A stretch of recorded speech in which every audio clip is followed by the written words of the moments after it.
Hariom, good morning student, welcome to my class 9th standard subject Hindi, chapter number 8 part 2। Last time हमने part 1 आपको कराया था। तो chapter का नाम है गुलमर्ग की खिड़की से एक रात। Okay, chapter 8 part 2। ओके, तो इनके राइटर कौन है? मोहन राकेश।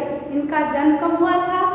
1925 ईस्वी में। ओके, लास्ट टाइम मैंने आपको मीनिंग लिखवाई थी, तो मीनिंग अभी कंटिन्यू चालू है। तो आगे हम मीनिंग लिखेंगे शब्दार्थ। ओके, लिखिए बेबस। क्या लिखना है? बेबस। बेबस मीन्स असहाय। असहाय है। ओके, बेबस असहाय। फिर आगे लिखेंगे पाखंडी। पाखंडी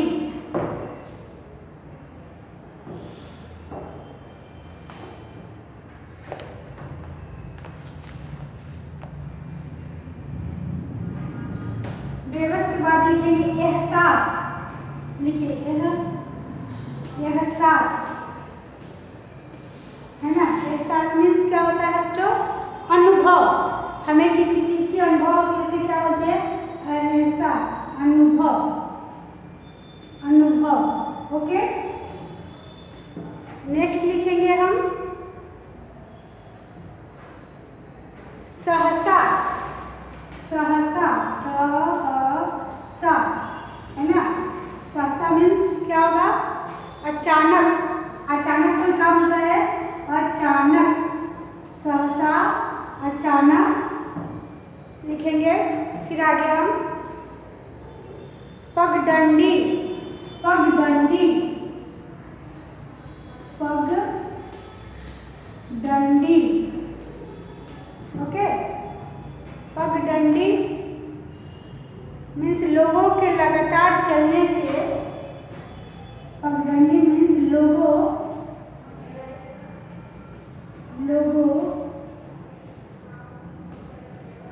है ना,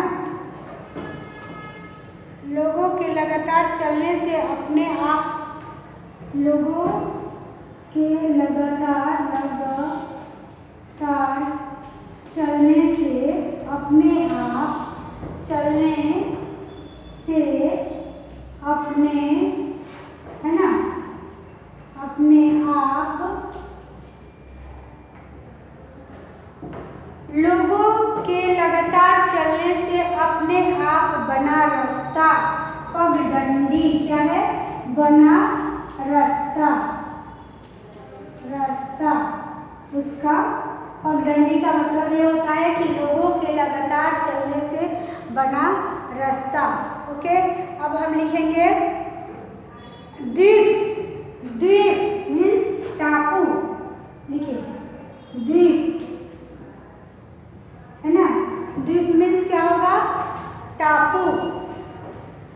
द्वीप मीन्स टापू। द्वीप, टापू, है ना, टापू। जोम मीन्स जोर। जोम, जोम मीन्स जोर। ओके, जोम मीन्स जोर। मुद्दत, मुद्दत, मुद्दत, मुद्दत मीन्स काफी समय। काफी समय। ओके, तो ये आपका शब्दार्थ हुआ, मीनिंग हुआ। मुद्दत मीन्स काफी समय, और ये मैंने आपको लिखा दिया है ना। धुंध। धुंध मीन्स धुंध, है ना। हवा में,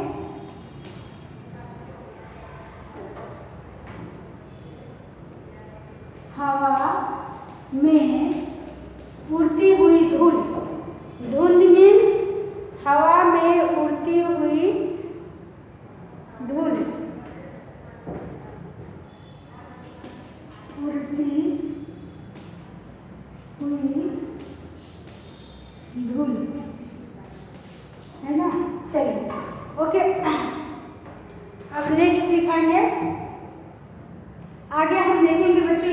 फील किया, एक बार रिपीट कर देती हूँ। बेबस, असहाय, एहसास, अनुभव, सहसा, अचानक, पगडंडी, लोगों के लगातार चलने से अपने आप बना हुआ रास्ता। ओके, द्वीप मीन्स टापू, जो मीन्स जोड़, मुद्दत माने काफी समय। ओके, चलिए इरेज कर देती हूँ।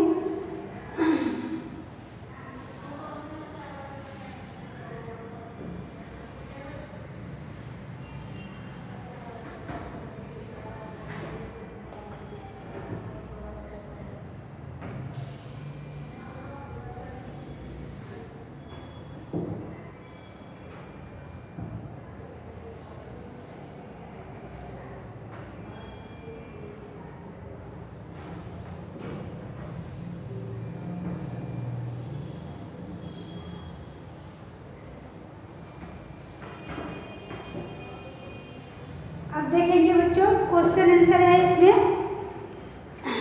है ना। आपके टेक्स्ट बुक में आगे क्या है,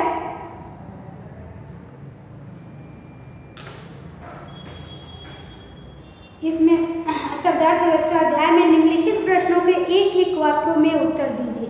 निम्नलिखित प्रश्नों का है एक एक वाक्य में, गुलमर्ग का भौगोलिक वातावरण कैसा होना चाहिए, है ना।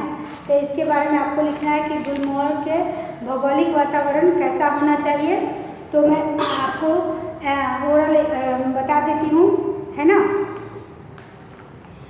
गुलमर्ग भौगोलिक वातावरण कैसा है। तो गुलमर्ग ऊंचाई पर पहाड़ियों से घिरा हुआ ठंडा स्थान है। क्या है, घिरा हुआ ठंडा स्थान है। लेखक ने गुलमर्ग के साथ व्यक्ति की आत्मीयता बढ़ाने का क्या कारण बताया। तो लेखक ने गुलमर्ग के अनुसार, चलिए आपके लिए लिख देते हैं, आप बोर्ड पर से लिख लीजिए 2 सारे क्वेश्चन आंसर के, फिर ओरल में आपको बता देती हूँ। निम्नलिखित प्रश्नों का, निम्नलिखित शॉर्ट में जो है उसको लिखवा देती हूँ आपको। क्वेश्चन नंबर 1, निम्नलिखित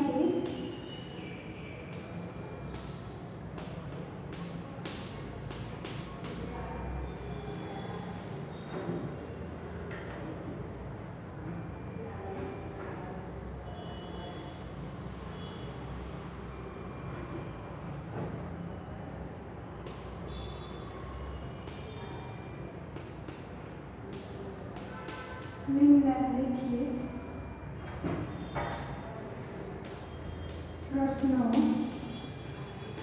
का, है ना, प्रश्नों के एक एक वाक्यों में उत्तर दीजिए। एक वाक्य, है ना, में उत्तर दीजिए, में उत्तर लिखिए।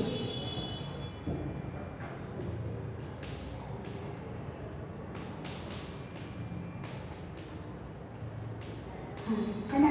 चलिए अभी हम क्या लिखेंगे, क्वेश्चन नंबर 1 आपका क्या बोल रहा है, कह रहा है कि गुलमर्ग का भौगोलिक, गुलमर्ग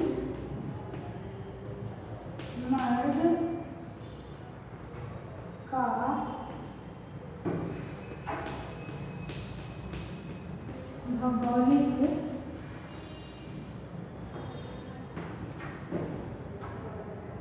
भौगोलिक वातावरण कैसा है। वातावरण कैसा है, ओके। तो वर्ड तो मैं बताई, फिर मैं लिख के एक बार बता देती हूँ ताकि आपको इसी तरह से लिखना होगा, है ना। तो इसका आंसर है गुलमर्ग ऊंचाई पर, लिखिए आंसर में लिख दीजिए, गुलमर्ग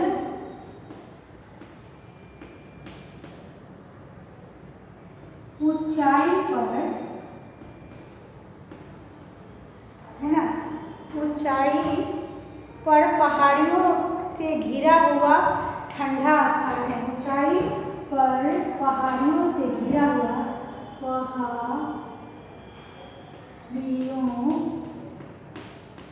पहाड़ियों से घिरा हुआ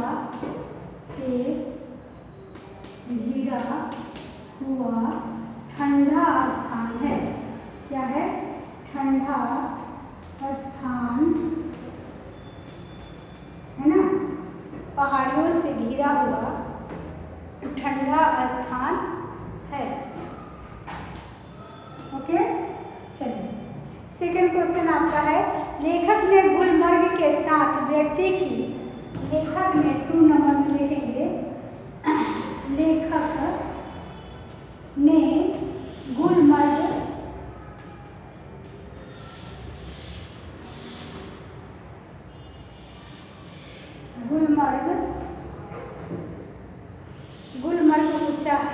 गुलमर्ग के साथ व्यक्ति की,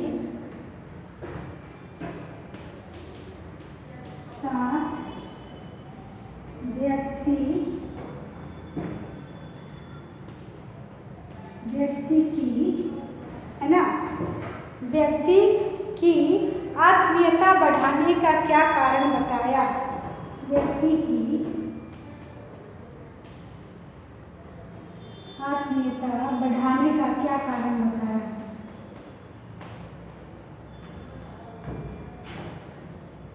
का क्या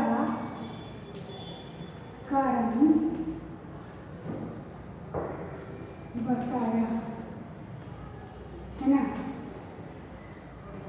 ओके, तो इसका आंसर लिखेंगे हम, लेखक ने गुलमर्ग के आधार, लेखक ने, लिखिए यहाँ, लेखक ने गुलमर्ग, है ना, लेखक ने गुलमर्ग के अपार आकर्षण को उसके लिए, अपार आकर्षण, है ना, अपार आकर्षण को उसके साथ व्यक्ति की, उसके साथ व्यक्ति की,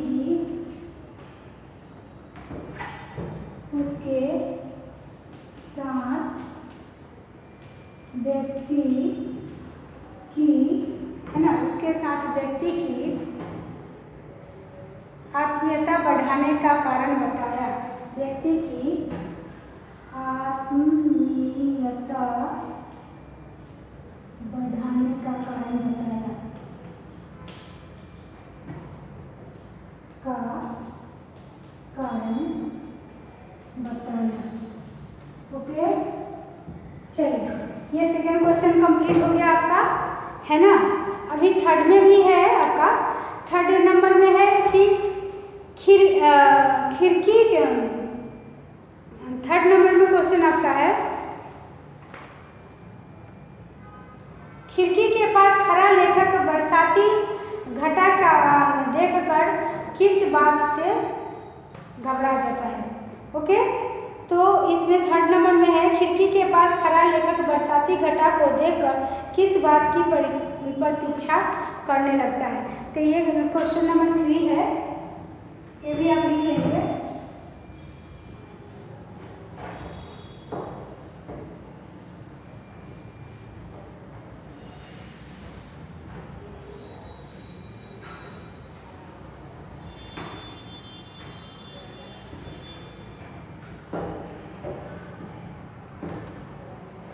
खिड़की के पास खड़ा,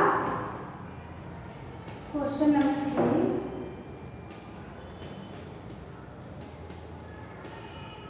खिड़की के पास खड़ा, है ना, खिड़की के पास खड़ा लेखक बरसाती घटा को, लेखक साथी घटा को, है ना, घटा को देखकर किस बात की प्रतीक्षा करने लगा, को देखकर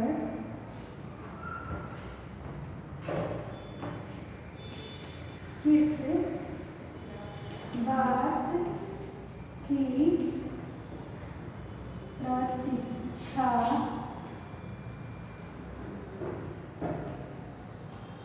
करने लगा। ओके, किस बात की प्रतीक्षा करने लगा? तो क्या लिखेंगे हम? खिड़की के पास खड़ा लेखक बरसाती घटा को देखकर, लिखेंगे खिड़की के पास खड़ा होकर लेखक, आंसर में लिखेंगे खिड़की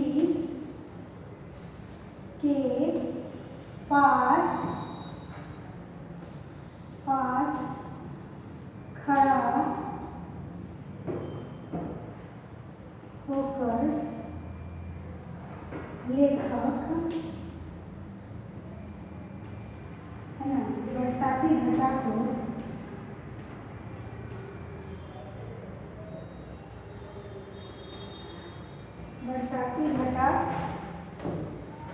बरसाती घटा को देखकर इस बात की प्रतीक्षा करने लगा,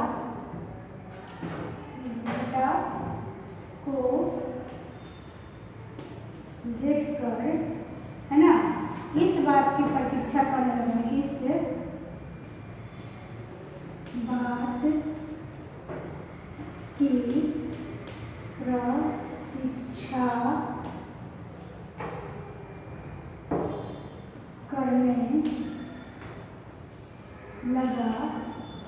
है ना, इस बात की प्रतीक्षा करने लगा। नीचे वाला इरेज कर देती हूँ कि वह घटा उस तक पहुँचे और करने लगा,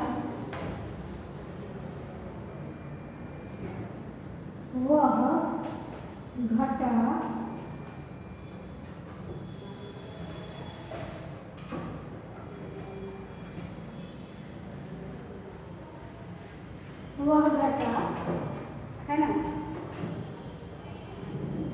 वह घटा उस तक पहुँचे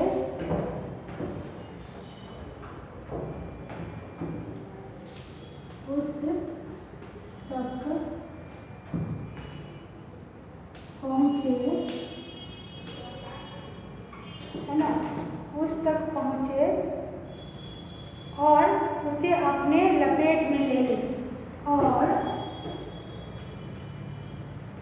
उसे अपने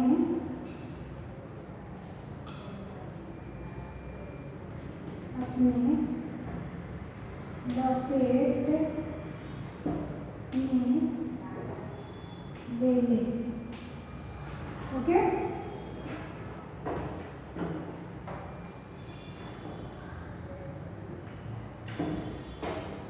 चलिए ये थर्ड क्वेश्चन आपका कंप्लीट हो गया है ना। अब इसमें फोर्थ क्वेश्चन है, तूफान के ओरल में बता देती हूँ आपको। थर्ड क्वेश्चन है इसमें, थर्ड कंप्लीट हो गया, फोर्थ में है, तूफान के एकाएक रुक जाने पर लेखक को कैसा अनुभव हुआ? तूफान के एकाएक रुक जाने पर लेखक को कैसा अनुभव हुआ? तो आपको लिखना है तूफान के एकाएक रुक जाने पर लेखक को ऐसा अनुभव हुआ जैसे उसका दम घुटने लगा हो। क्या हुआ है? जैसे उसका दम घुटने लगा हो, ऐसा उसको एहसास हुआ। ओके, और फिर 5 क्वेश्चन है आपका, लेखक को किस बात का अफसोस हुआ? लेखक को किस बात का अफसोस हुआ? तो लेखक को इस बात का अफसोस हुआ कि वह बरसाती घटा उसके बराबर नहीं हो सकी। क्या हुआ? इस बात का अफसोस हुआ कि वह बरसाती घटा उसके बराबर नहीं हो सकी। ओके, अब 5 नंबर का हो गया। अब 6 नंबर क्वेश्चन में आपका आया कि लेखक ने गुलमर्ग की पगडंडियों के लिए क्या उपाय दी? लेखक ने गुलमर्ग की पगडंडियों के लिए क्या उपाय दी? तो उसका आंसर लिखेंगे हम कि लेखक ने पगडंडियों के लिए उपाय दी कि पतली पतली नरम बाहों की उपमा दी, पतली पतली नरम बाहों की उपमा दी, ऐसे दिया। ओके, अब आपका सेकंड क्वेश्चन नंबर आ गया, निम्नलिखित प्रश्नों के दो वाक्य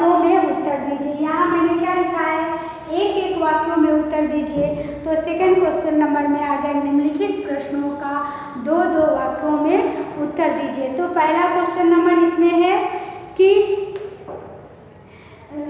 गुलमार्ग के विदा होते समय सैलानियों ने को कैसा अनुभव हुआ, है ना। गुलमार्ग का होते हुए सैलानियों को कैसा एहसास होता है। तो इसका आंसर हम लिखेंगे कि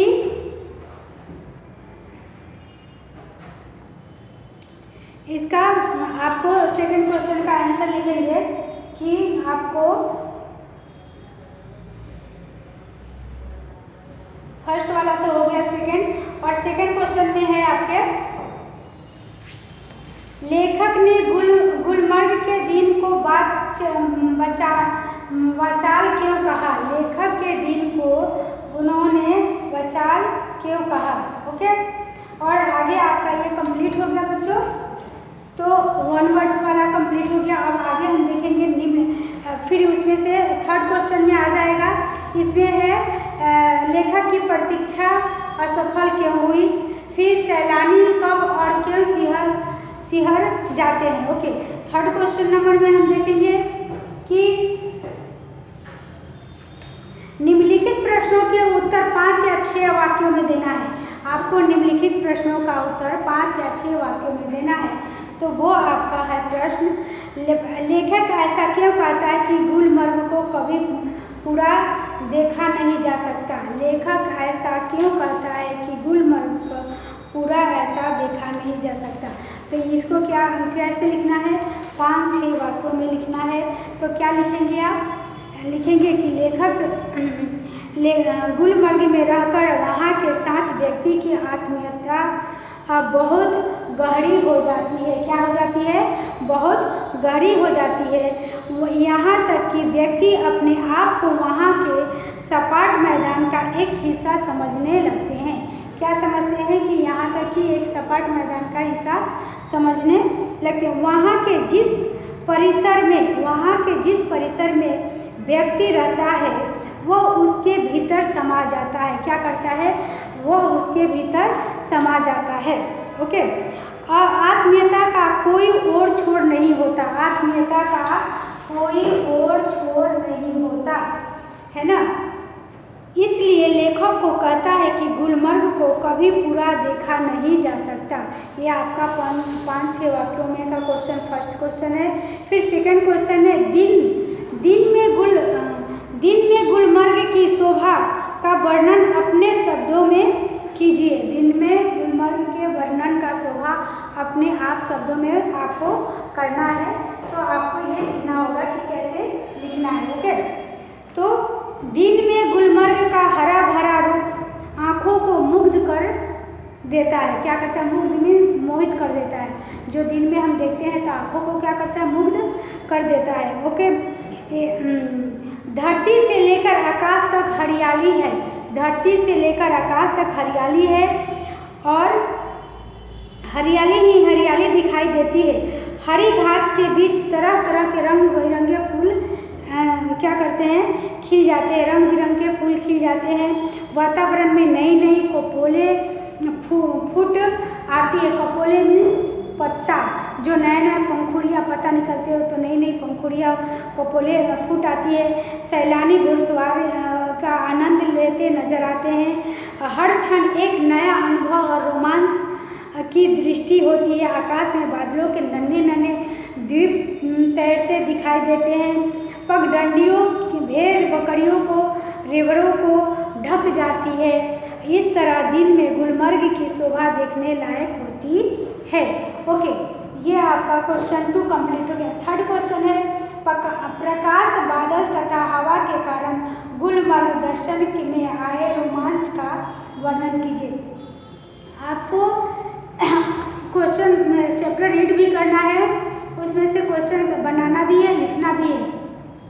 जैसे 2-4 महीने तो लिखवा दिया, बट अब ओरल में बता रही हूँ तो आपको समझना है। ओके बच्चों, तो आकाश में प्रकाश बादल तथा हवा के कारण गुलमर्ग दर्शन में आए रोमांच का वर्णन करना है, कीजिए। ओके, तो गुलमर्ग प्रकृति की क्रीड़ा स्थली है। बर्फ से एक ढके पहाड़ों पर सूर्य का प्रकाश सुनहरी आभा प्रकट करता है।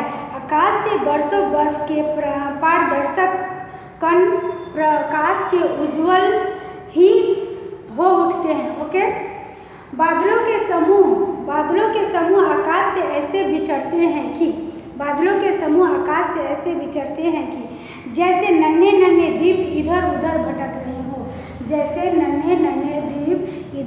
भटक रहे हो। सुहावनी लगने वाली हवा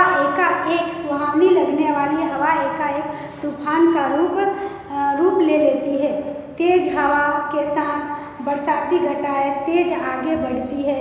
बीच बीच में बिजली की चौंकने लगती है। इस प्रकार प्रकाश, बादल और हवा के कारण गुलमर्ग एक अनोखे रोमांच से भर जाता है। ये आपका 1, 2, 3 का क्वेश्चन आंसर हो गया।